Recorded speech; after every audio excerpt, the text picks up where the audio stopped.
nursing mother must have water, but she takes a terrible risk to get it.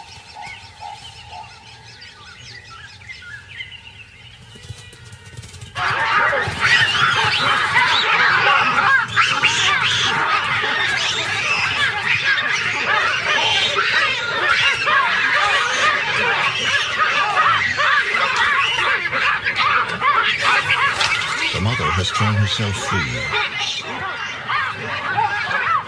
But the baboons conceive that another croc has her baby.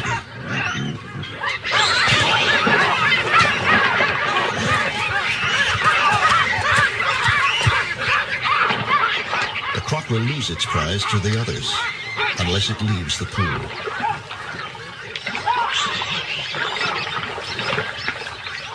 But when it does, a big baboon is waiting.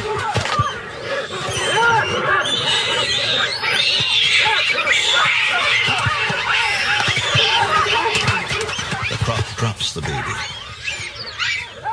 But the brave rescue is too late.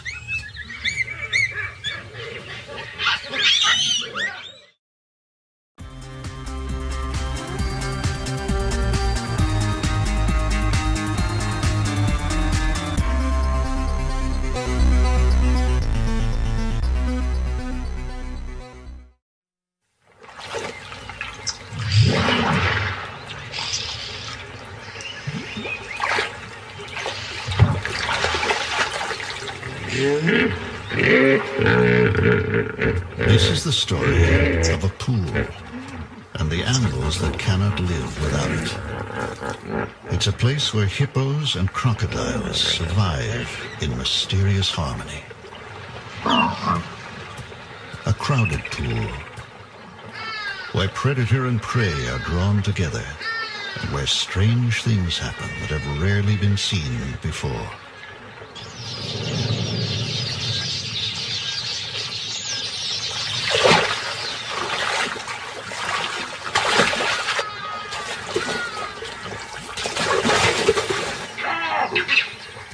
At this pool, thirst can be dangerous, and drinking becomes a deadly game of chance.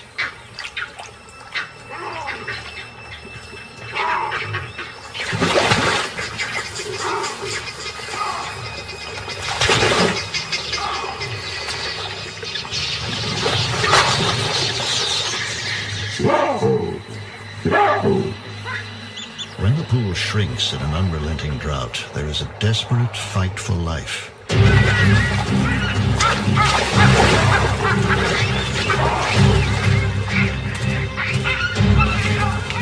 wild anarchy takes over, but only the fittest can survive.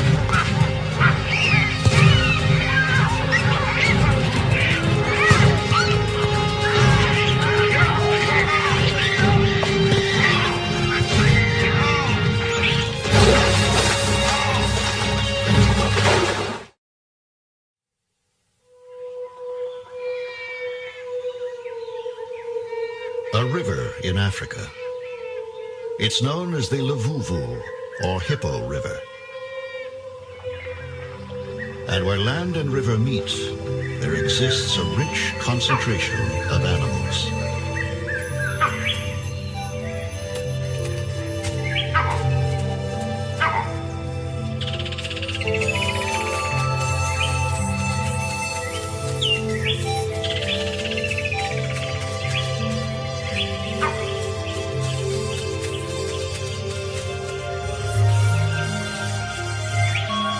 For countless years, this river has sustained life in the northern reaches of South Africa's Kruger National Park.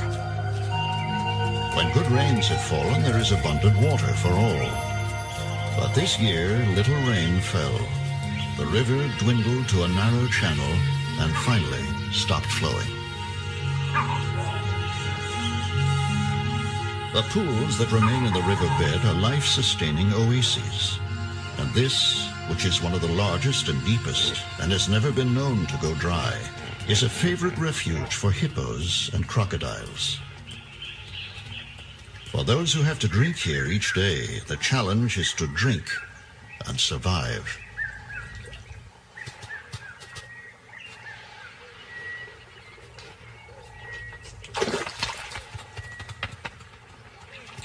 With over 60 crocodiles congregated here, caution becomes the first rule. Wise in the ways of the pool, oxpeckers on their floating islands drink safely. And these unpredictable giants don't seem to mind the few extra ounces of their company. But more extraordinary is this young crocodile, the smallest in the pool, who's become a regular passenger and is possibly safer basking on the surprisingly tolerant hippos than with its own kind.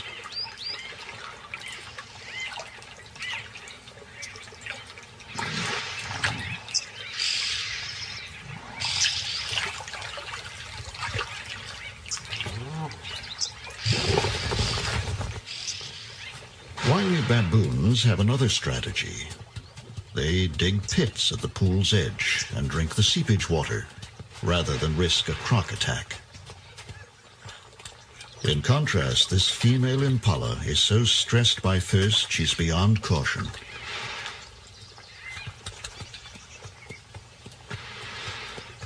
Dazed and distracted, she finally drinks in the worst possible place.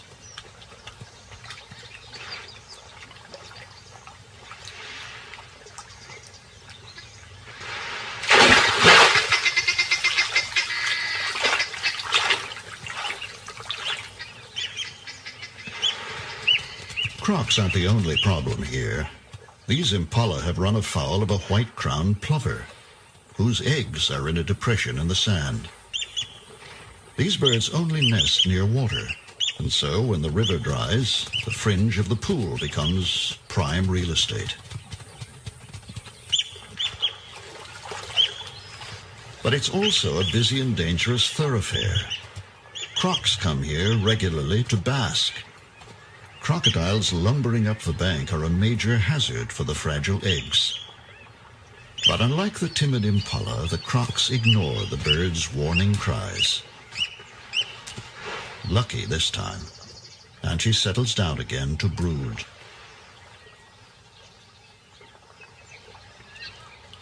Hippos spend their nights grazing, often far from the pool, and by day they too like to lie in the warm sun.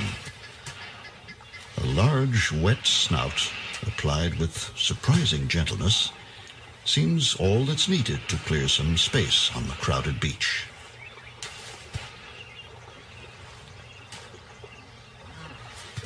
There's no hurry. We're all relaxed and easy here, and the great reptiles gradually respond to gentle nudges until all are accommodated to their liking.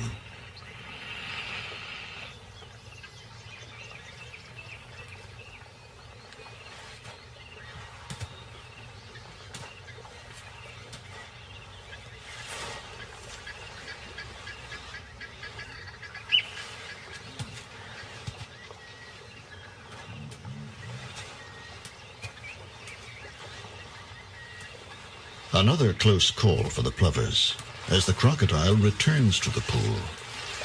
But it's all just part of the price for a good waterfront site.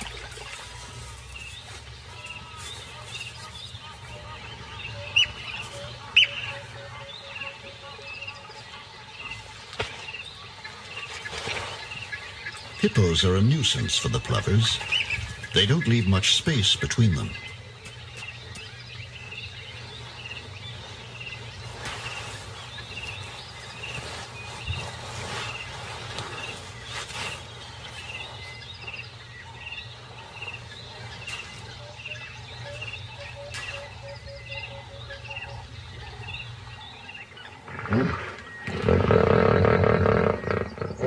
The rains that usually revive the river are late this year, and the water level in the pool drops rapidly. Fishing birds move in and find good pickings among the fish trapped in the shallows.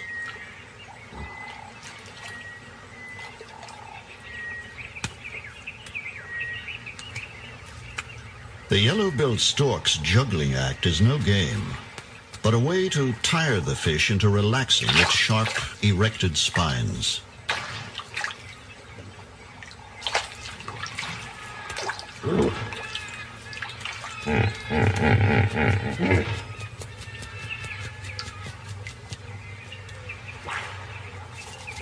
Crocs eat fish too. They're also cunning thieves who deliberately harass the birds into dropping their fish.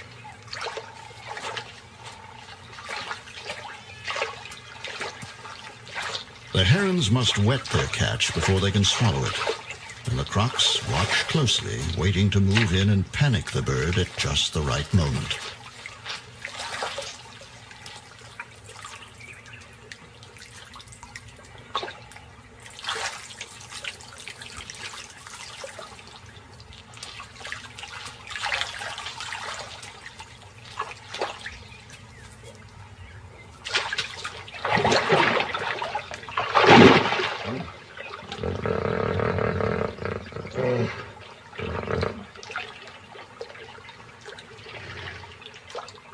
Sometimes these water birds appear to live a charmed life and to be mysteriously immune from attack by crocodiles.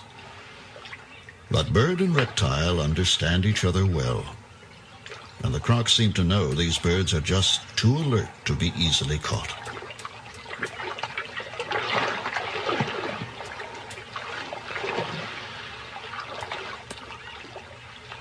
But not all birds are crocodile smart. Green pigeons don't often drink. Usually they get enough moisture from the fruits they eat. But in the heat of this dry year, the birds are forced to come to water, and they're innocent of any danger.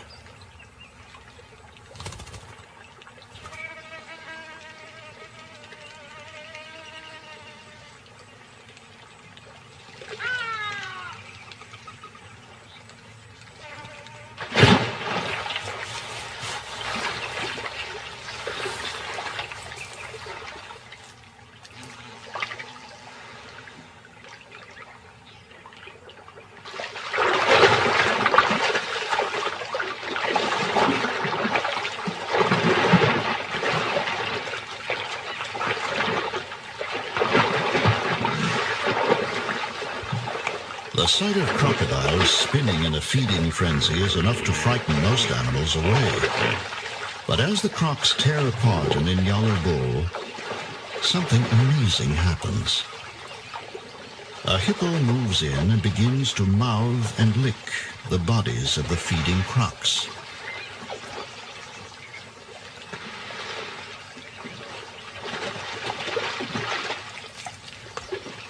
Hippos are strictly vegetarian. She hasn't come for a share of the spoils. Why she intrudes in this way is a mystery.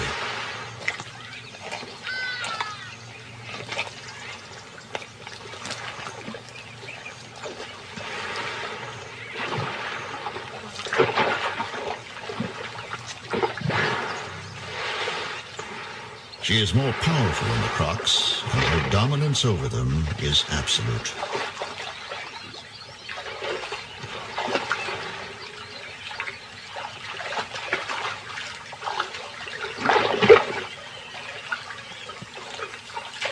She prods and licks the face of the biggest croc in the pool, even as it struggles to swallow the skull of the antelope.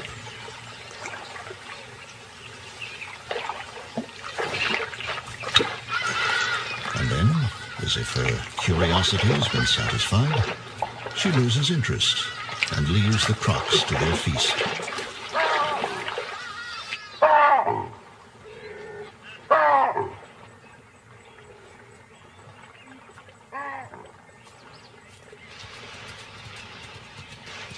Elephants don't have to worry about crocodiles when they drink, but they still prefer the cleaner water in the pits and vigorously dig them out.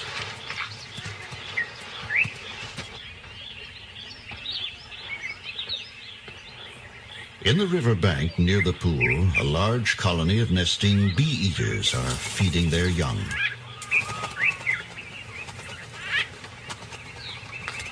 They must forage continually in the hot sun to satisfy their needs. To cool off, every afternoon they fly over the pool and dive for their drinks.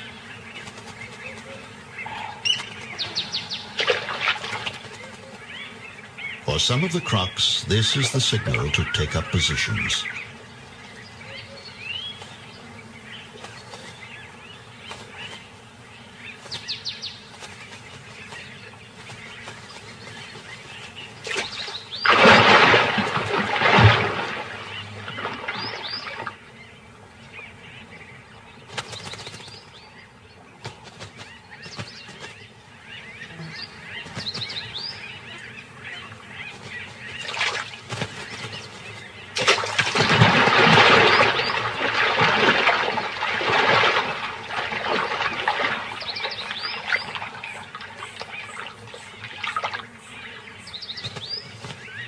The odds are heavily in favor of the bee-eaters, and most survive the croc strikes.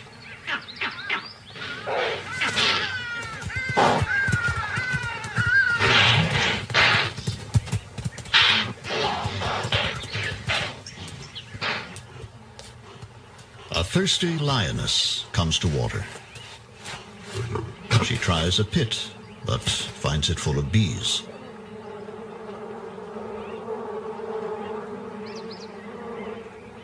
She decides to risk the pool.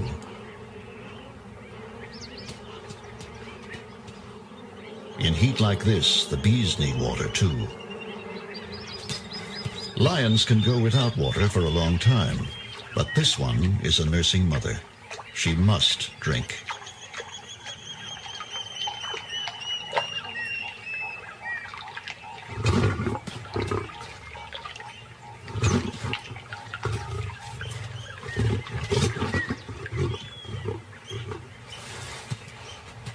Maybe the bee pit isn't so bad after all.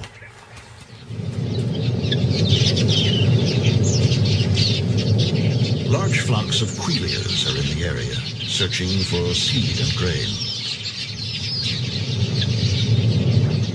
As they stop by the pool to drink, their busy fluttering at the water's edge inspires the crocodiles with a keen and almost sporting enthusiasm.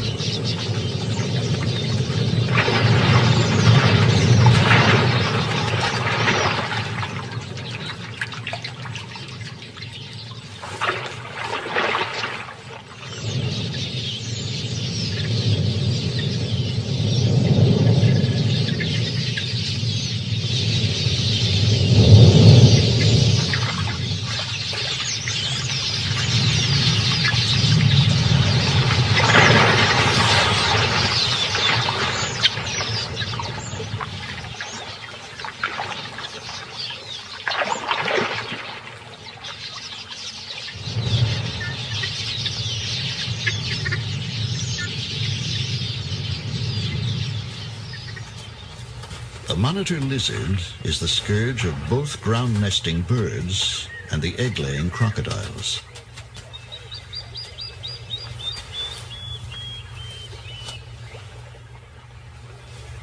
It's a voracious predator, particularly partial to eggs. And the feisty plover immediately declares war.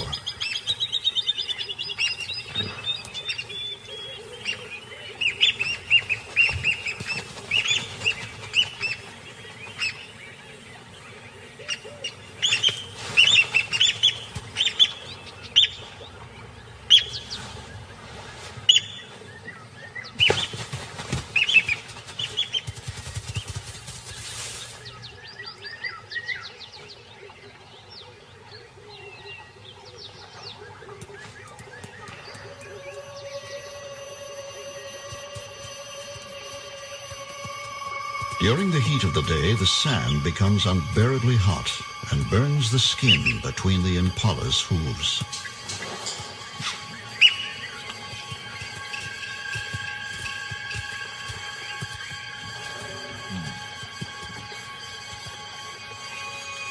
For the plovers on their nest, this is when easy access to water pays off. The bird is soaking its breast feathers until they are weighted with water. It then hurries up the scorching sand to relieve its mate.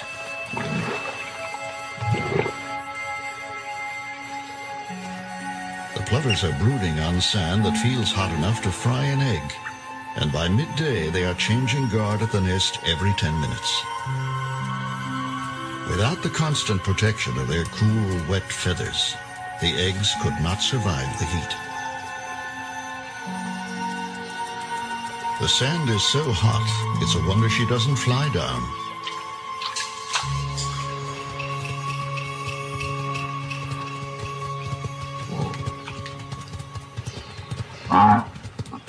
These buffalo have just one thing in mind. The usual watering places are dry now, and they've had a long, hot journey to get here.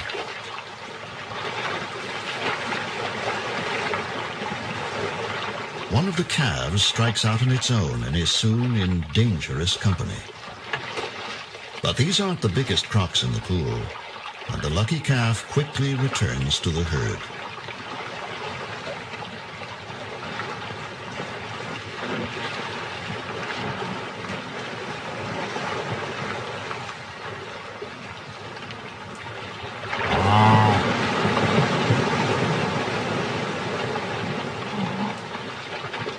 The croc's intentions are clear enough, but before they can find a small enough victim, the buffalo decide it's time to leave.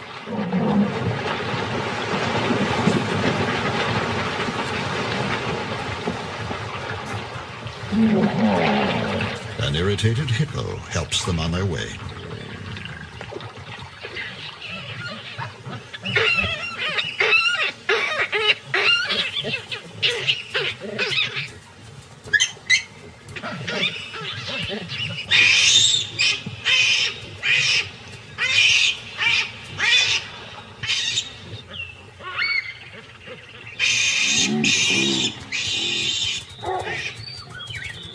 The drought and heat are now so severe that some animals with small young cannot supply enough milk, and thirsty youngsters follow their mothers to water before they're weaned, or wise enough to know how to drink.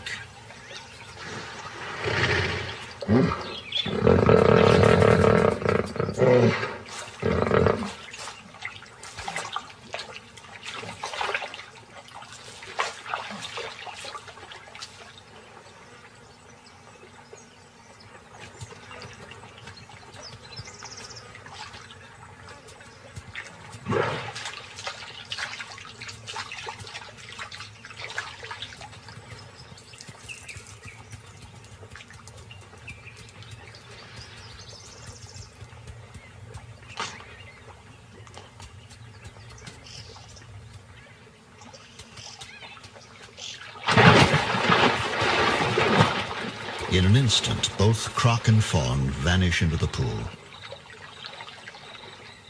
leaving behind a bewildered mother.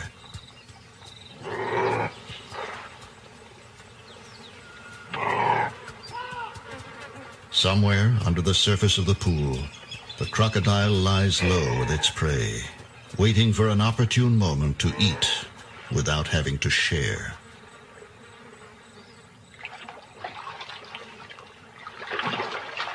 The most carefree creature in the pool is this baby hippo. She frolics around her mother in that special state that belongs to all young things.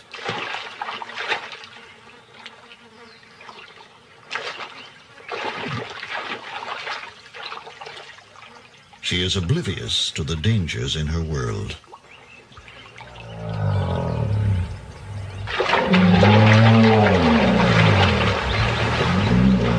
The pool is steadily shrinking and is already too small for so many animals.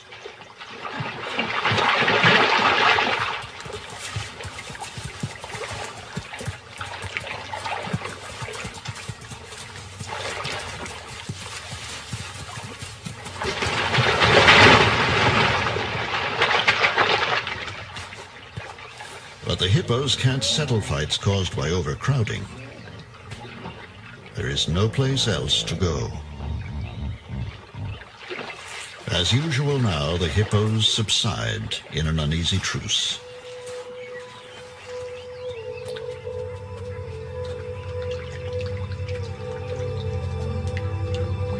Subdued by the day's heat and temporarily at peace, the baboons relax around the pool.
His peace is shattered by a familiar cry of outrage. He's innocent, but he's too close to the nest, and the plover has a good eye for trouble. And young male baboons are especially targeted.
A sudden spat between rival crocs sends a ripple of panic through the pool.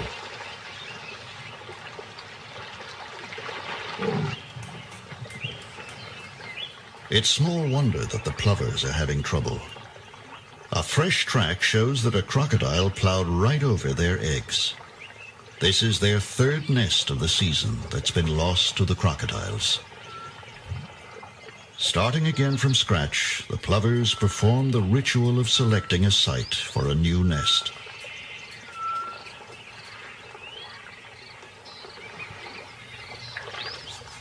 The baby hippo is exploring her world.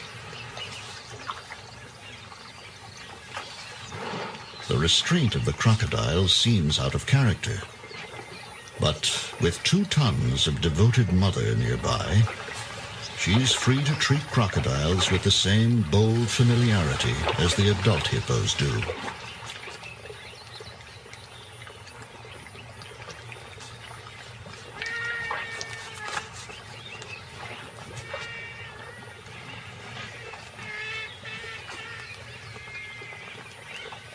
These great artists of violence are obliged to hold a kindly pose as the hippo child wanders in her playground of gently smiling dragons and slobbers on their tails.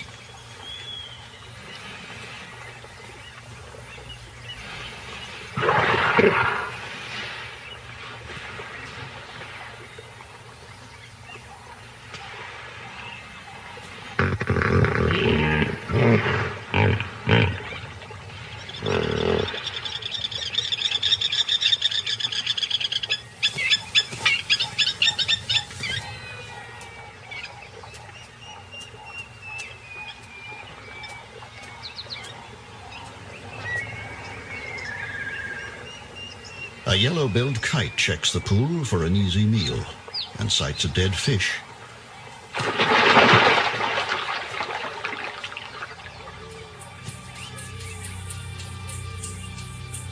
The surrounding land is parched and bare, and each night the hippos must trek for miles to find grazing.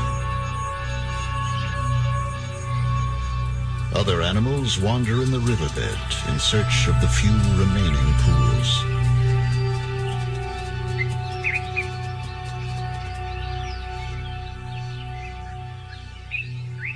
But most now are little more than reeking mud wallows, full of dead and dying fish.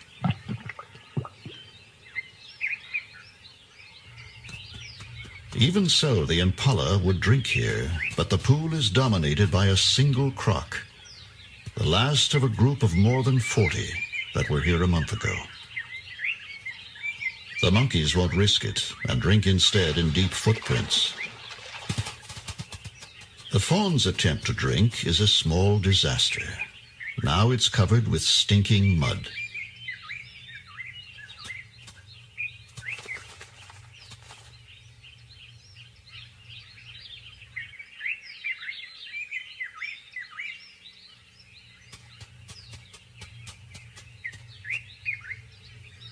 The mother sniffs her offspring, but doesn't recognize it in this foul disguise.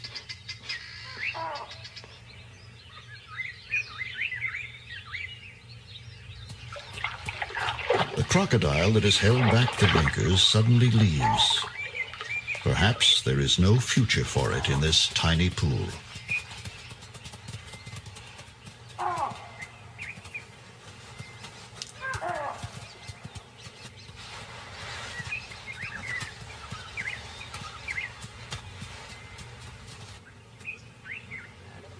The mother has made up her mind.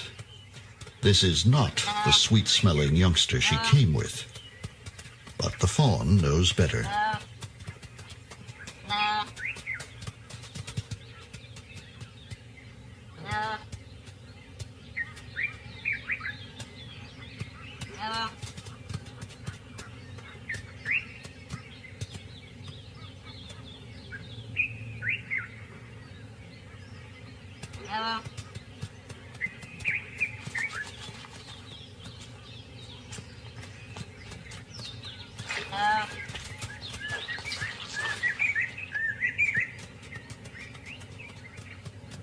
The little impala is persistent. Soon the mud will wear off, and the mother will again accept her.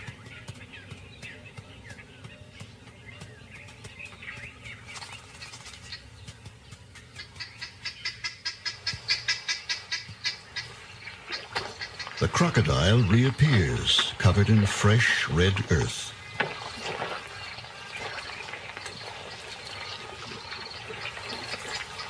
She thrusts her head into the mud and swings it from side to side.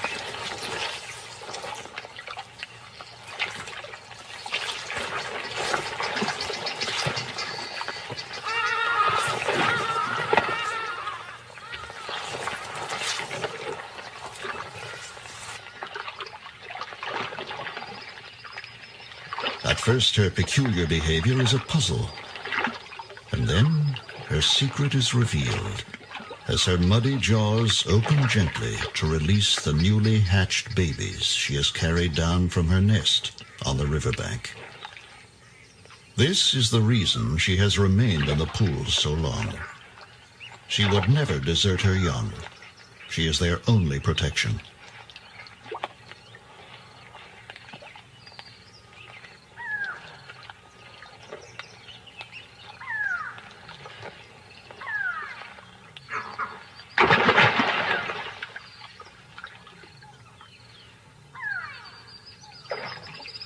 But between predators and the thick mud, there is no chance for the little crocs, and all will die within an hour.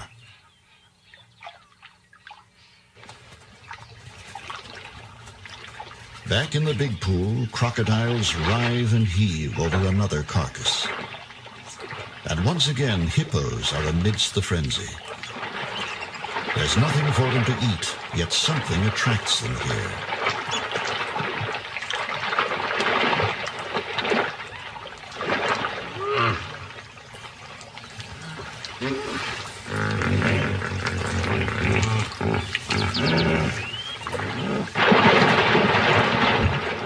With jaws clamped tight on the carcass, the croc spins until a piece breaks off. The hippos seem content to gently interrupt the spinning crocs from time to time, but no one knows why they attend these terrible feasts.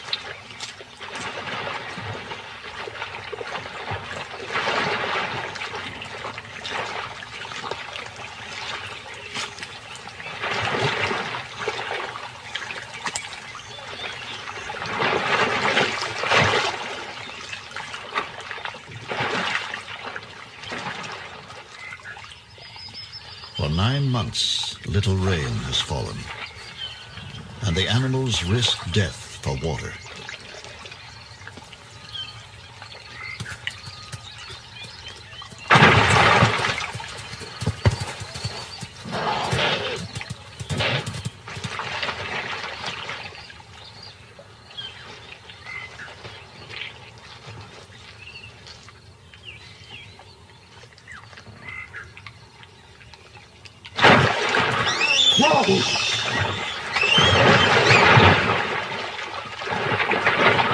The hippo's calm is disturbed by the violent arrival of the croc's latest victim. For this one, there will be no lucky escape.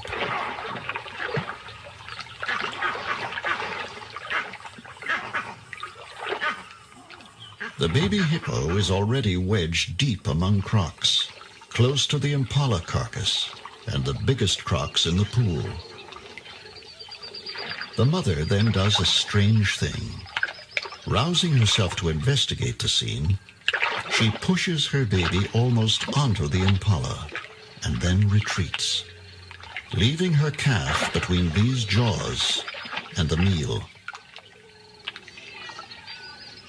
The mother's presence is enough to ensure her safety, though baby seems less certain. But the mother knows they wouldn't dare, and she drifts back into the secure slumbers of the strong.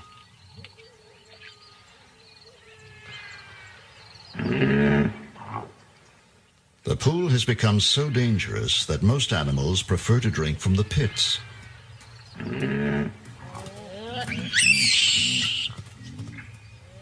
But a fierce comedy of survival results when so many are desperate for water.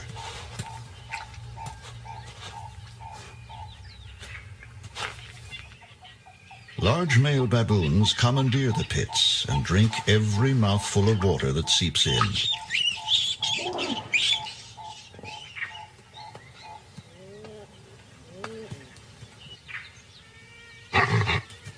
They can scare off most animals, but sharp horns have the advantage, and the baboon reluctantly gives way.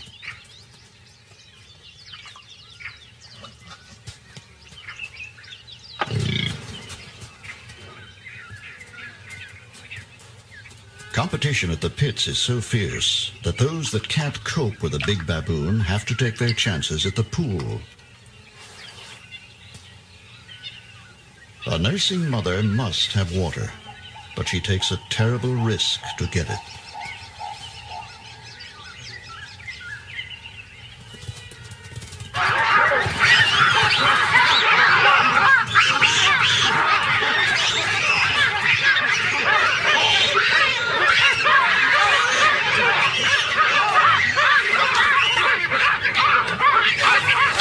The mother has torn herself free. But the baboons conceive that another croc has her baby.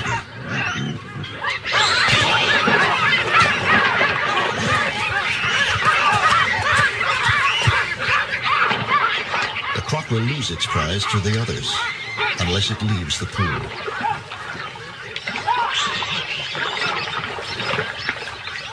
But when it does, a big baboon is waiting.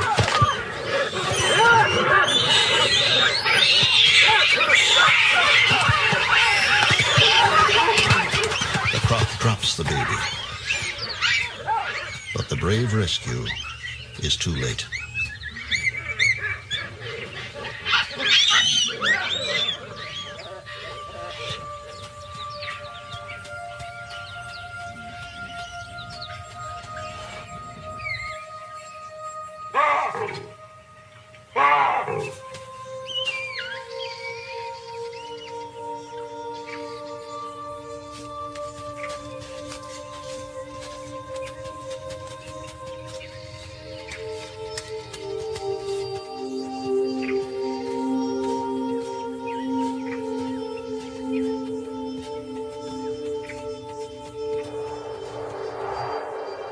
The drought continues. It has become the worst in living memory.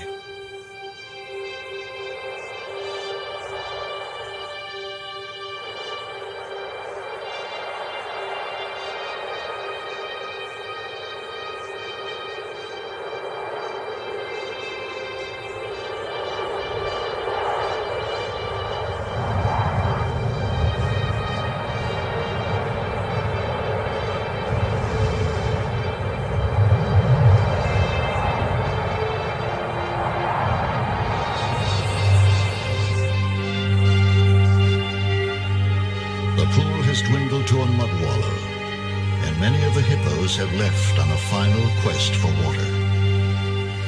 But for an increasing crowd of animals, their only chance of salvation lies here. For the plovers, no eggs have survived these cruel and chaotic conditions.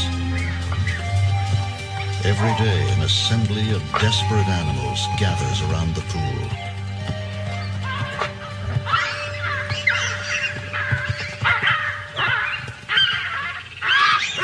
These baboons, who are seldom peaceable, reach new levels of aggression among themselves. Even mothers with small babies do not escape the brutal bullying.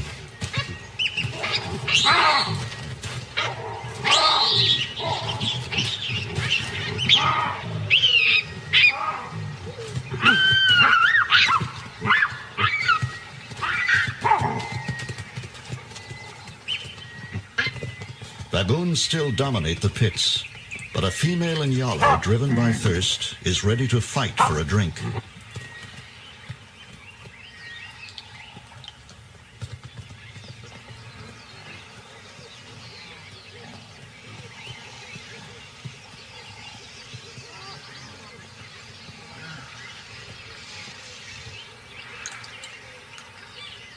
Each day now, a few baboons appear with blood on their hands. Their victims are impala fawns. Some are orphans of the drought, others only temporarily lost and alone. Trusting and totally defenseless, they are easy prey for a strong male baboon.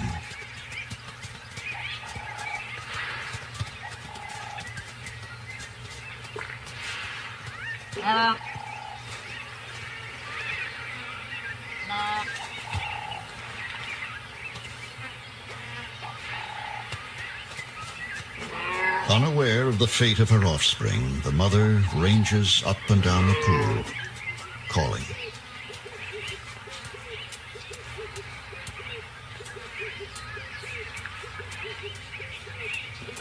A hungry warthog roots around for choice pieces of rotting catfish,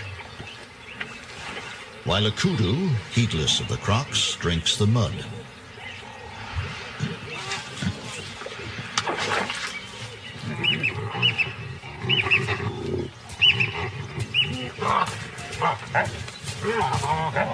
The baboon didn't keep his kill to himself for long. Yet the contest seems to be as much about male dominance as ownership of the carcass.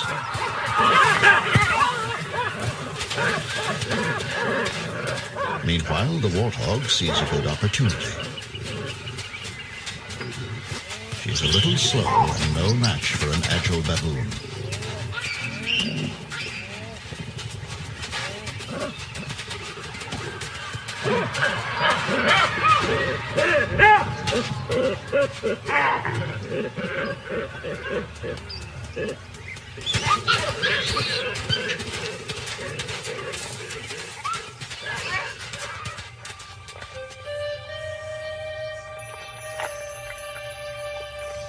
As their pool dies around them, the hippos and crocs lie marooned in the mud like creatures made of clay, half-formed and waiting for their creator to complete them.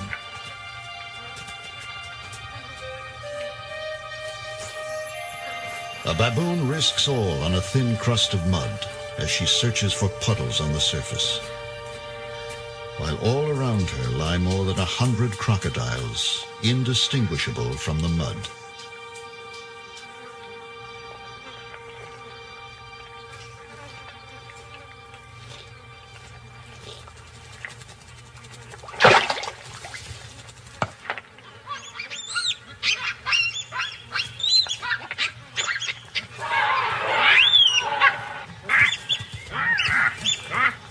The mother is brave, but the life and death struggle is between these two. If baboons have nightmares, this is surely one of them.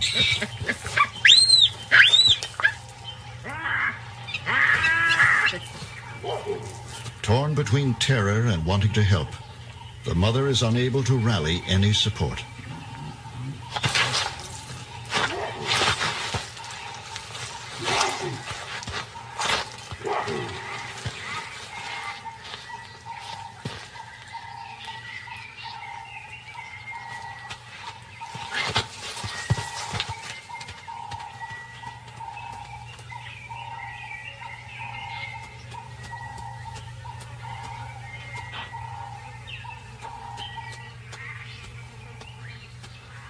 She has escaped with muddy legs, a sore face, and possibly a haunting memory.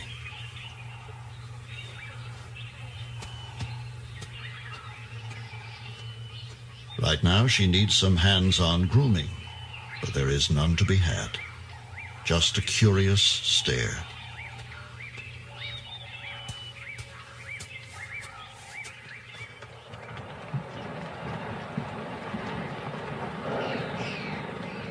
When everything seems to have reached the end of endurance, the sky fills with clouds, and relief seems at hand.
The spell of the drought is broken. The crocs return to life and begin immediately to devour the ripe remains of some old feast that was locked in the mud.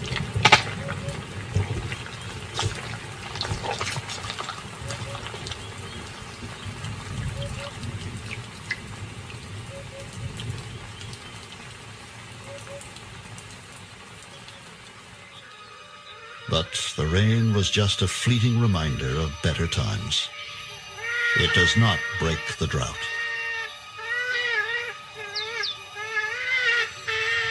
The withering heat returns and draws all remaining moisture from the pool. The last hippo has moved on and will probably die in a hopeless search for water. Only one old crocodile is left. He was the largest, the dominant croc. He shows no signs of leaving. He remains in his empty pool like a stranded nightmare.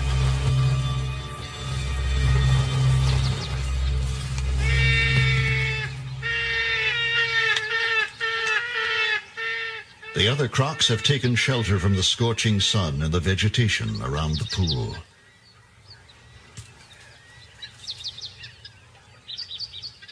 They lie motionless in the shade, surviving on their last reserves.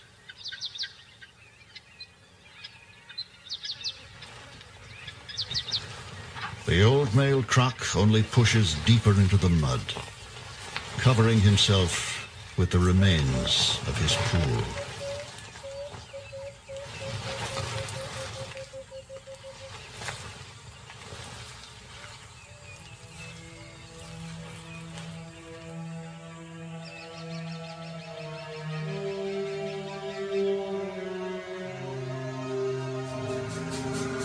Six weeks later, in the center of the pool, at the place where the water was deepest, lies the skeleton of the big male croc, dominant to the end.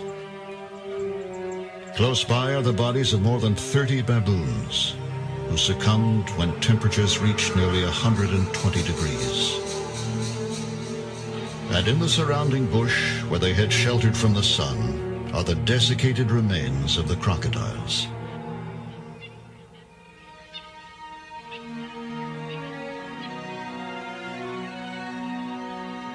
But there are survivors.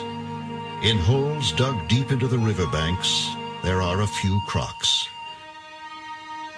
Entombed in the cool dark, they're able to conserve moisture and wait for the return of their river.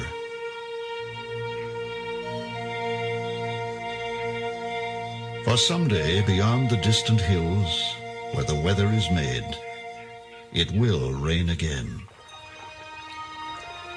and the end of the drought will come trickling down the riverbed.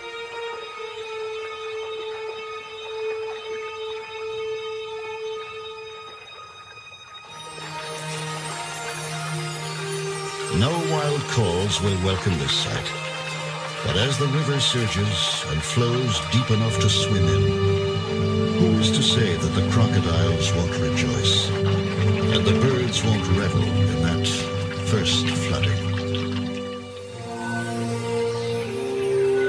In nature, there are few happy endings. Instead, there is a continuing.